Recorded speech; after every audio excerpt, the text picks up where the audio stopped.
This is the most important matches for us. This is the main reason why we made the team in the first place. You can't underestimate any amateur team. One best of 5 series can just change my life. Does manage to get the kick. No, he got it. He goes in towards it. He gets the first blood. Kick is with a great start. Well, that's actually a 2-for-1 in favour of the Super Hard Crew. It's a double kill. And now Forgiven gonna net into the rest of the team. Has he got the damage? Double kill for Unlimited. The relegation tournament is definitely gonna take everything from every team. If you think about it too much, you will maybe lose. You gotta think that you will win. There's Tibbers, the Cocoon lands as well. Perfect coming out there for Cloud9. That's 2 for nothing. I really hope we just perform on the day and play our best. I think we're ready to go pro. We are stronger than we were in the playoffs. Everything is on the line now, and we're here to stay.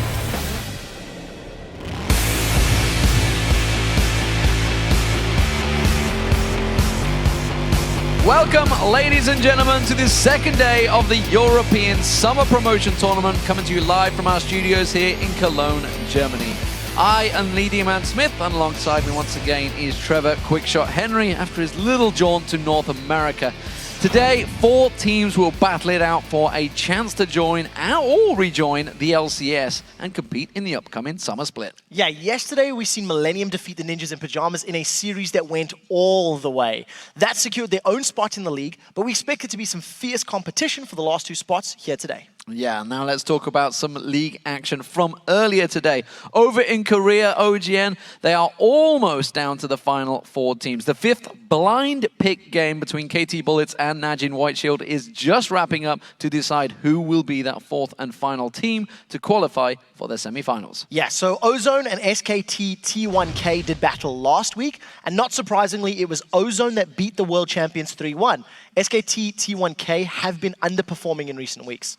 Samsung Blue, they impressed many by outing CJ Enter's Frost 3-1, and Blaze was able to hold their own against the high-risk, high-reward style of KT Arrows long enough to take another 3-1 victory. So getting close to rounding out the playoffs. And of course, SKT1K got knocked out of the OGN Spring, but we will see them competing with the former world champions, the Taipei Assassins from Season 2, and Fnatic from Season 1, and of course alongside them will be OMG and Cloud9, all at the All-Star Invitational, which begins on May 8th in Paris, France. Yeah, and I'm obviously extremely excited about the international competition, but I'm also really looking forward to the multi-region All-Star Challenge teams playing a different game mode at the start of every day. You guys voted in former pros Toys and Messiah to join those teams for a Hexakill game, and it's great to see them dueling on the Rift in a little more less pressure situation.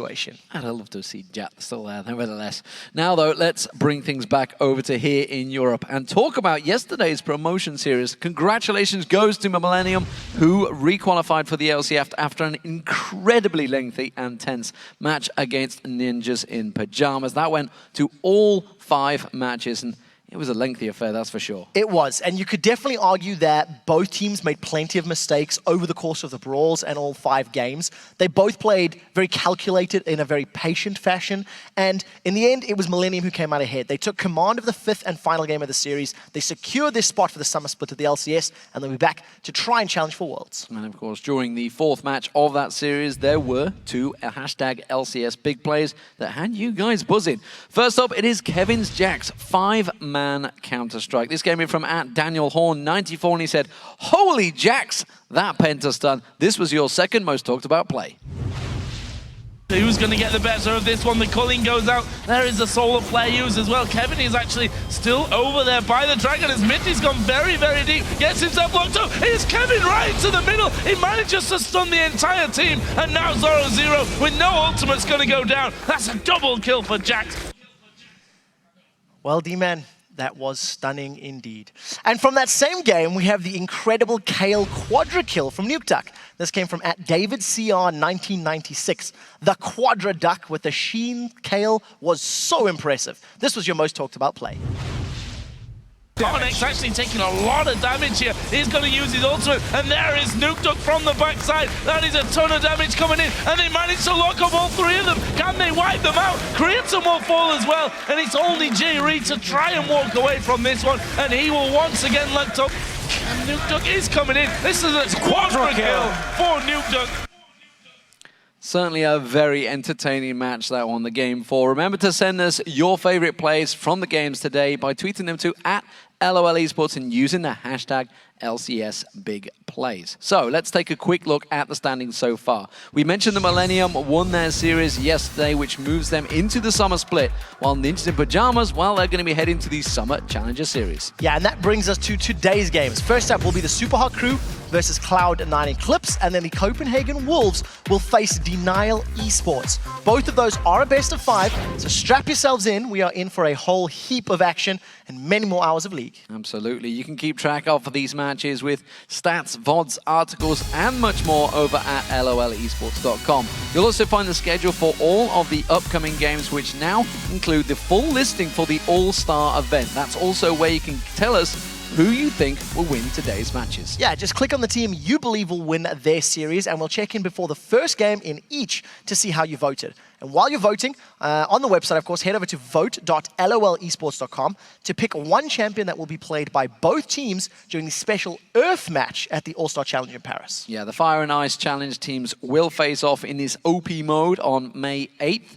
And one champion will be the same on both sides. You'll find a full list of available choices along with a list of the banned champions on the site. Yeah, get your votes in and imagine what could happen when two Zeds go face-to-face in ultra rapid fire mode at that level of play. It's mind-boggling. Well, seeing two LeBlancs right now in OGN is pretty mind-boggling. Of course, if you are in one of those seats right here or anywhere else in the world, we'd also like to hear from you. So send us a tweet and tell us which team has the psychological advantage in the promotion series and why. Yeah, so after watching yesterday's series that went to all 5 games, we want to know who you think will be able to handle their nerves and play to the best of their ability today. This is based on mindset and psychological advantage coming into today's best of 5s. Consider the LCS teams fighting for their jobs or the challenger teams looking to secure a spot in the LCS. Be sure to send those to us at LOL Esports along with the hashtag LCS, and we'll check your responses, and Shox will read some of our favorites on air later in the day. And of course, we'll actually check in with Shox right now, who is standing by with Deficio and our guest analyst, Dexter.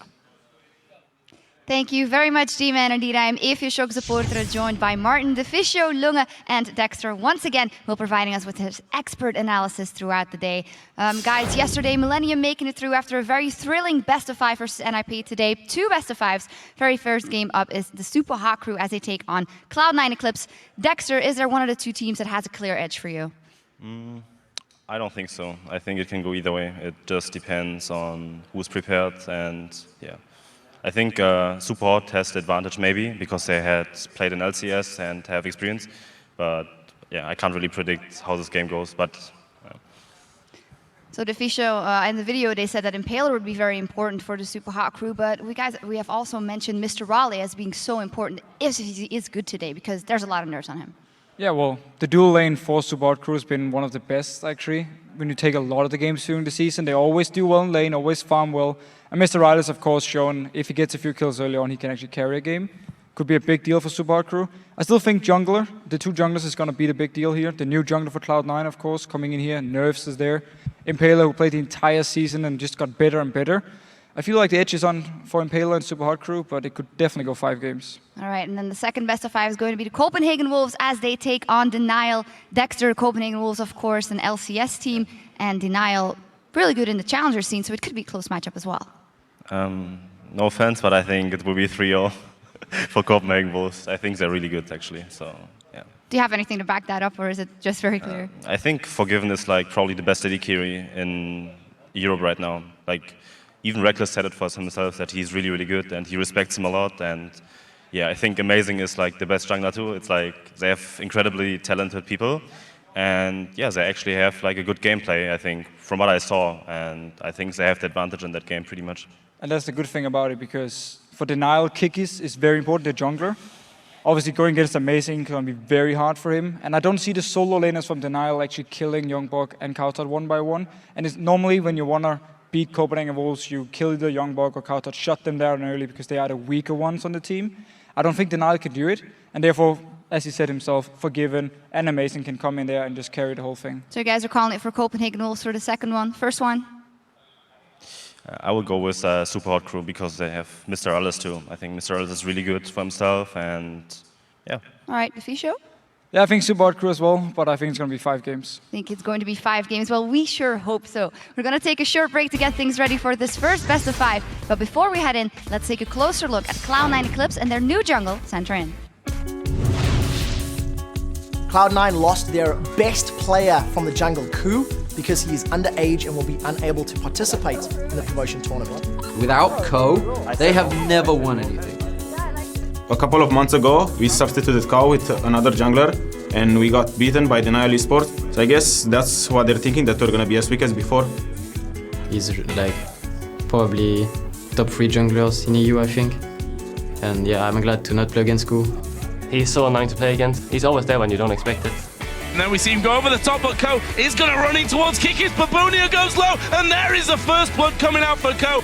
Kikis once again caught up by Ko. This is a lot of damage coming in. There's a wild glow, flashes away. Ko was a really good shot caller, but he also sometimes made really bad calls, and our scrims weren't the best. Now we have to simply get our decision making and calls back into line.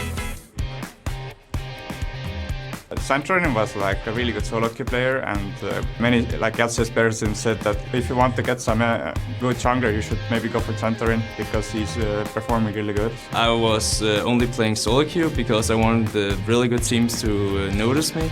Well, luckily Ku was underage, so Cloud9 needed a new jungler. Basically, after the last challenges scene series that we won against NIP, we just started to play with him ASAP. Santorin was really motivated to join the team. I feel really comfortable because I've always thought that I was just as good as the others. He's filling Kao's role pretty well. I think we're gonna do better with Santorin than Kao. The start wasn't the best, but he picked up really fast, and I think our scrims are looking really good. Impaler, with the experience, I definitely think will have the edge going into these games. If you base the facts around this, everyone has more experience than our team. Since they have LCS seasons behind them, we're just an amateur team. But I think Santorin is a better mechanically jungler than Impaler. But of course it all depends on the team. Yeah, I think he was the rank 1 jungler in solo queue. I started spamming solo queue as well to get my mechanics as good as his, or probably better now. I think Santorin can apply decent pressure against Impaler so that he doesn't get outclassed. I think Impaler have grown a lot as a player because in the start when he joined LCS, I saw him as one of the weaker LCS junglers, but throughout the year he have really gotten some skill level, I would say.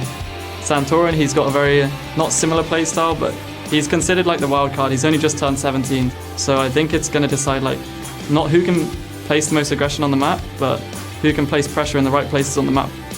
Assuming Impaler plays well, he will be the key to Super Hot Crew confirming their spot in the summer split.